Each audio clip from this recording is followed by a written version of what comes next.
Hey everyone, Brian Marino here with Apex Software, and in this video I'm going to go over how to install Apex Sketch version X in the Sketch portal on your Android tablet. So what this is going to do is it's going to add a desktop or a home screen icon that you can launch the sketcher from to create sketches without having to go through Google Chrome or any browser. So to get started, I'm going to go ahead and open Chrome.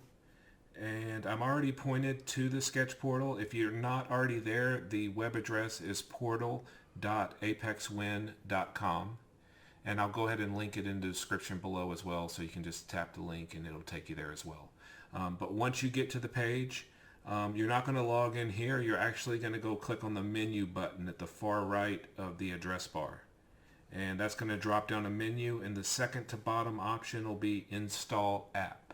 I'm going to go ahead and tap Install App, and it wants confirmation. I'm going to go ahead and tap Install, and it's adding a portal icon to my tablet now.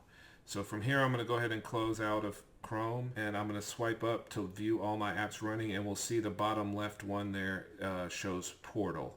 I'm going to tap and hold on that, and I'm going to select Add to Home Screen, and it's going to add that icon to my home screen. So from this point, I'll go ahead and launch the portal. From there, this is where I will sign in and start using it from. I hope everyone found this helpful. If you have any comments, feel free to drop them in the comment section below. Otherwise, I will see y'all in the next one.